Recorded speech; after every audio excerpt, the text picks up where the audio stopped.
Aloha and welcome to Inside the Writer Studio. I am Isla Allgood, your host, and on today's show, today is our first show, you'll have the opportunity to meet author Diann Wilson. She'll be sharing a written piece, followed by some talk story about her experience as a writer. Welcome, Diann. I have been living on the big island of Hawaii for just 5 years now, having moved from the big city to a small town. I find a lot of funny things to write about. But when the COVID virus hit, I found it a little bit more difficult for me to write. And I got myself back into writing, and what I plan to read for you today is one of my first pieces I wrote. We were off island when COVID virus started to worsen in the US. We thought it wise to return home quickly. So we changed our flight and called our house sitters to let them know they were going to have company, us. Perhaps they don't enjoy our company, as they made a call as well and arranged to depart Hawaii just a few hours before we returned home. We had left our animals, a dog and 2 cats, in their hands for the 2 weeks we were away. The house sitters were mostly dog people rather than cat people, but our cats tend to disappear when strangers enter the house, so it was no problem. It was no problem until we got home. Our first morning home, we awoke to an odor coming from under the bed. Our youngest, Sophie, was clearly not pleased that we had left her with strangers who were not cat people. To punish us, which she has done before, she left a deposit under our bed. She's a tricky little cat and didn't leave the deposit at the edge of the bed, but right in the middle, the very middle. Since I have longer arms than my husband, I was assigned the task of laying on my stomach, reaching as far under the bed as I possibly could, and picking it up. The degree of difficulty was enhanced as I had to do this with just 1 square of toilet paper to protect my hands, since the virus had led to a threat of toilet paper shortage. I persevered and accomplished the task, hoping that was the end of it. I was wrong.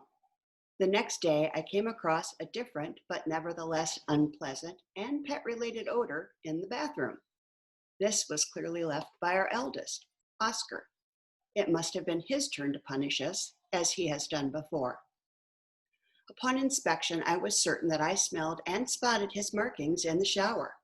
So I sprayed, scrubbed, and rinsed, but the odor remained. Perhaps it was closer to the toilet. I moved there and sprayed, scrubbed, and rinsed, but it remained. That's when I thought to check the bath mat. The bath mat is now outside in the garbage bin, far away from the house. The cats are also both outside. The pandemic may have driven us home, but the petdemic is keeping us here. No one needs to tell us to stay home. We have a lot of cleaning to do. Thank you so much, Diann. That was very entertaining and timely with what's going on in the world. And I thought it'd be nice to talk story a little bit about your experience as a writer. Starting off with, when did you think of yourself as a writer or consider yourself a writer? For me, I would say about 15 years ago, I was finally able to say that I'm a writer. I co-authored a book with a friend of mine. It was a business book, but I had worked hard on that and did a lot of writing to get it accomplished. And that's what made me feel like this is something I would enjoy doing in other genres for the rest of my life. Wow. And now you're venturing into a lot of creative writing, would you say? Yes. Yeah. Mm-hmm. And do you have a favorite aspect of writing, like at the beginning when you start with an idea, or at the editing or re-editing or publishing? What's your favorite? My favorite part, I would have to say, is actually taking the ideas and putting them to paper. I try to do it quickly. I try not to overthink or over-edit, but just to get my ideas down is the part of writing that I really enjoy. Mm. And is there one part that you wish you didn't have to do? Ooh, editing.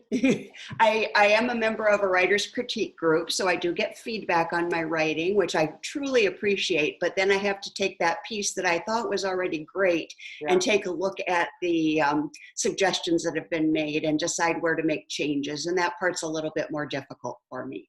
Yeah, well, and we also have to remember with that, I love getting feedback, but sometimes the feedback is about somebody else's idea and not your own, right? Yeah. Yep, absolutely. That was the first time I went to a critique. I came home with pages of feedback and I took all of it and changed what I'd written. I reread it and realized it wasn't my piece any longer. So I had to go back to what I started with and just take the parts that really resonated with me. Well, there you go. And that's a good learning for anybody. And also when you say that, I know I often just keep updating one document on my computer. Do you keep like different versions of the same piece? I do not. Once I do the update, I save it, revised, and that's what I work with from there on out. Yeah, I know some people keep like their original version and their second and third and fourth, but I feel like my computer's too crowded for all that. Me too. Yeah, yeah. It's kind of like I've moved on now, so you let it go, right? Right.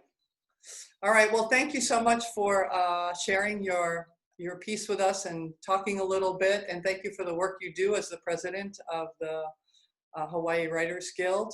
I want to let people know if they want to learn more about the Writers Guild, check out the website at www.hawaiiwritersguild.com. And you can also find us on Facebook under Hawaii Writers Guild. Until next time, aloha.